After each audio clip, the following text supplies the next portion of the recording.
এই চিংড়ি চাষটা মূলত আপনার 1980 সালে কি 85 সালে শুরু হয়েছে এই এলাকায়। আমাদের এখানে ঘের করে এখানে নোনা পানি ঢোকাচ্ছে। স্কুল জীবনে যখন পড়েছি তখন দেখেছি অনেক অনেক ধরনের ধান লাগাই। এই 2-10 বছর ঘেরার পরে আমাদের দেশে এক প্রকার ধান তা এখন হতে চায় না। পাইক গাছায় অনেক অনেক জমি ফেলায়নি।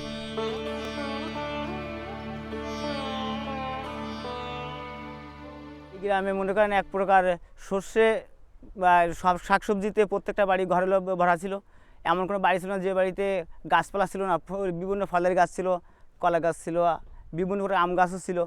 এবার চিংড়ি চাষের কারণে এই ঘের হওয়া যখন হয়েছে, ঘের লবণ পানি উঠেছে, লবণ পানি ওঠার পরে এই গাছগুলো আস্তে আস্তে মারা গেছে।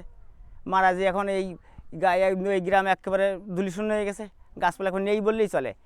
ছোটোবেলায় দেখেছি আমাদের গরু, যে গরুগুলো ছিল, এই গরুগুলো আমরা প্রতিনিয়ত দুধ পাইতাম। এখন সেই দুধ আমরা কিনে থেকে, যেমন রেড কাউ, ডানো, এই সমস্ত দুধ কিনে ঘরে রাখতে হয়। টোটালি কোনো দুধ পাচ্ছি না, যে দুধে মানুষের প্রোটিন, ভিটামিন মানে শক্তি বাড়ায়, সেই দুধই পাচ্ছি না। লবণ পানি ঢোকাতে জমির উর্বর নষ্ট হয়েছে, ঘাস নষ্ট হয়েছে। ঘাস না থাকলে গরু পোষা যায় না। পানি আনতে আমার খুব সমস্যা। 2 মাইল দূরে যেতে পানি আনতে, সেই 2 মাইল পানি দূরেতে আনতে গেলে আমার যে কী কষ্ট হয় তা সে আমরা জানি। আমাদের স্কুলে 14-12 বছর পোলাপান স্কুলে যাইতো।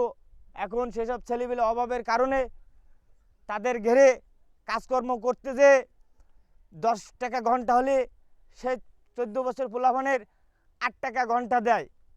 এখন আমরা যদি কিছু বলতে যাই আমাদের প্রতিরোধ করে, কয় এ বেটা তোর 8 টাকা ঘন্টা, সে 8 টাকা পাইছো মিয়া, আবার কথা কাউ ক্যা। বাইরের থেকে লোকজন আসে, তারা ঘের করে যাচ্ছে জোরপূর্বক, কিন্তু আমরা ঘের করতে দেইনি। ঘের বাধা দেওয়ার কারণে আমার এই কানের দুল ছিল, টাইনে ছিঁড়ে নিয়ে গেছে, টাইনে হ্যাঁচড়ায়। অন্য অন্য অনেক মেয়েদের এরকমভাবে নির্যাতন করছে আর কি আমাদের এখানে। তারপরে থানার থেকে পুলিশও এসেছিল। আমরা শুয়ে থাকি যে আমাদের লাশের পদ্মে যান ঘের করতে, তারপরও আর কি বুকের পদ্মে পা দিয়েও অনেক লোকে গেছে, যাই আমাদের এখানে ঘের করতে আসছিল। কিন্তু আমরা অনেক কষ্ট করে আর কি ঘেরটা বন্ধ করছি, এবং আমাদের নামে কেসও হচ্ছে, কেসও হয়েছে, কেসও খাইছি। নারী নির্যাতন হচ্ছে, তারা দিন দিন অত্যাচার, এমনকি ঘরেও রাত্রে এসে দরজা ঠেলে ওই সব দুঃসরা। যেহেতু আমরা গরিব মানুষ, আমাদের শক্তি নাই, প্রশাসনের কাছে গেলি প্রশাসন আমাকে দিয়ে খেয়াল নেয় না। টাকার বিনিময়ে তারা প্রশাসন কিনে নেয়। এখন আমাদের বিকল্প কোনো রাস্তা নেই, আমরা কি করতে পারি? যারা চিংড়ি মাছ খায় তারা গরিব মানুষের রক্ত দিয়ে খায়। তারা মানুষ না, তারা জানোয়ার। গরিব মানুষের মুখের দিকে ওরা তাকায় না, ওরা বড় লোক, ঠিক বড় লোকই খায়, গরিব মানুষের দিকে তাকায় না। জাগরে দক্ষিণী খুলনা, জাগরে দক্ষিণী খুলনার মেহনতি জনগণ, ডাক দিয়েছেন মা করুণা, করতে হবে আন্দোলন। ডাক দিয়েছেন মা করুণা, করতে হবে আন্দোলন। তাই শপথ করি দীপ্ত হাতে, আয়রে ছুটে আয়, পূর্ব আকাশে নূতন সূর্য ওই যে দেখা যায়। ও তাই শপথ করি দীপ্ত হাতে, আয়রে ছুটে আয়, পূর্ব আকাশে নূতন সূর্য ওই যে দেখা যায়।